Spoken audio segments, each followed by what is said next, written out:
So now we're doing Nothing to Say, which is the final track we recorded with Special Measures. This one's dead simple, so I'll try and be as quick as possible. Same general thing with the kick drum. Exactly the same, plus a bit of compression for the outside kick on this particular occasion. And also an EQ that was taking away a fair bit of lower mid-range, and adding in click in general. Okay, then snare, I've got a same rough process, except we're not doing it on the Puig Tech Pultec emulation, we're doing it here, basically just boosting lower mids to get the body out of the snare. That's quite a tight boost, but I knew exactly what I wanted to get out of it. And then actually I had quite a lot of spill for this particular track, so I'm using this really as a layer, more for this bit than anything else, cutting out a lot of top end, like all of it. And then some compression, then snare bottom, basically with this just driving, adding top end, making it nice and smooth, silky. Got the gain, just turn this onto mono because that makes it way easier to deal with in terms of the plugins. And then DBX 160 compressing, and a little bit of lower mid boost again.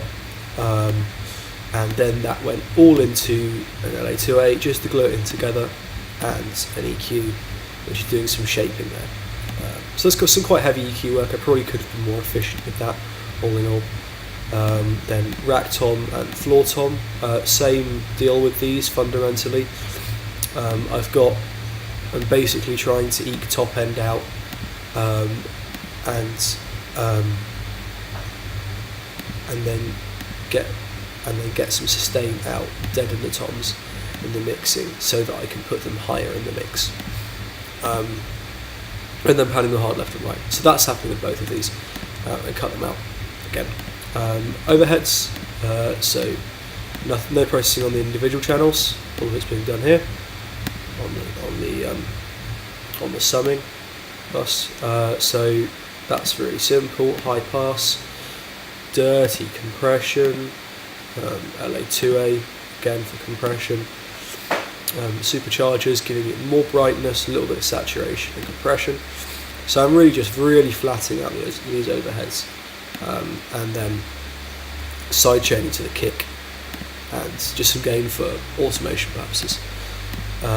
The room, I'm compressing with the DBX 160 first here, which I quite like. So it really makes everything like slam quite hard, and then after that I'm adding all the gain with the supercharger, making it warm again, and doing my EQ last as well, so that I'm not introducing any extra top end back in with the distortion, or actually taking it away afterwards.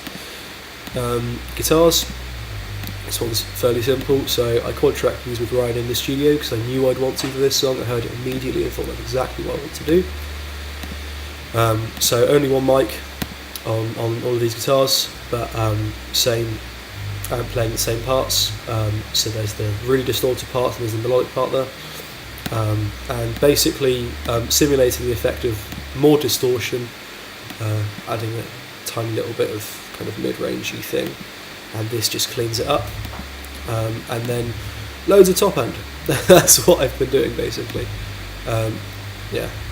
Slightly funny EQ there is, but again the essence is adding top end and a little bit of mid-range. Really those are the frequencies I'm focusing on, and then compressing to the kick and to the snare. Joe's guitar I've reamped, it was already amped, but I just wanted to change the tone a little bit, make it sweeter, and as it was clean I don't put it under any risk I don't make it sound really awful by amping it again as it was clean. Very clean. I've also got a chorus effect from Guitaric on here, ensemble chorus, modelled on here, Boss C1, and then just ducking out a tiny bit of 800. Other things were sitting there, and making sure that everything was very tight in terms of the frequencies it took up. Ryan's Whittle, comedically named, basically the reverby bit, the flavour guitar part, just before the second verse. Just cleaning it. I recorded it in the amp, had reverb on it, had a reverb tank inside. We used the reverb from that because I wanted him to really record well and feel that and feel it while he's recording it. He needed that. So done that, and then I added in a reverse reverb as well. So I felt that added the right kind of flavour. Then a compressor just to level out the reverse reverb with the other reverb and the clean guitar part as well, because they're all in this one channel. And then some kind of shaping, just warming up the that sound there. Okay, so let's go to bass next. Bass is essentially the same as before, except for the fact I changed the distortion slightly. I changed it to the power amp setting rather than heavy saturation, which is what it was on. And this one's on lead amp instead. I changed the settings just because the other one was designed to sit with the guitars but not be big how I wanted it to for this song. This song has a much more expansive bass tone that goes it goes everywhere. It dominates the mid-range and takes up a lot of frequency while there aren't any distorted guitars in, or while they're not playing the power chordy part. And then finally the vocals. I did some parallel distortion here. So this is the chain that you're used to seeing, exactly the same, really. A little bit brought out there, and a little bit of extra low mid, which sometimes Joe's voice requires because it can be thin at times. And then I just mixed in a little bit of the amped vocals, and then I ducked a lot out of this in terms of top ends. I just wanted to make sure it didn't sound nasally, and I wanted to try and make it sit in the mix better. Then we have the sends, which are fairly obvious.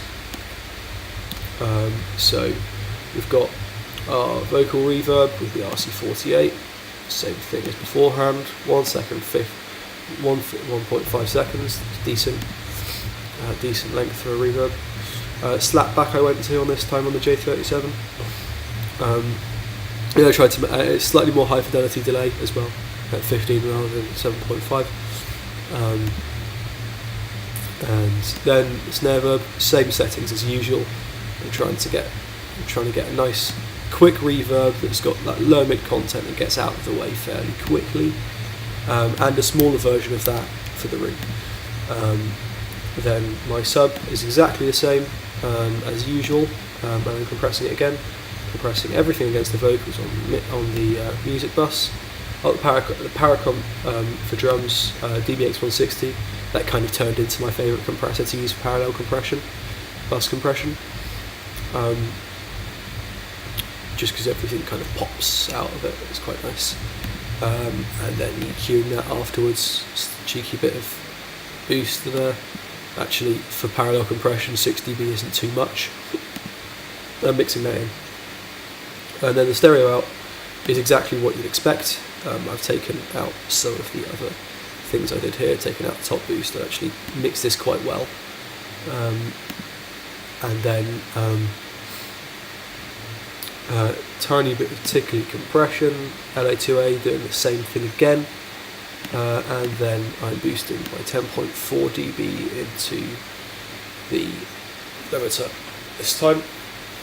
So I should mention while I'm at it that everything is being I've got the dither setting on all of the Special Measures tracks. In fact, all of the tracks in total. I use the dither from the FabFilter Pro L for down to 24-bit with optimized noise shaping. So that's how I've been using dither. rather than using the basic Logic stuff. And that is the end of this mix.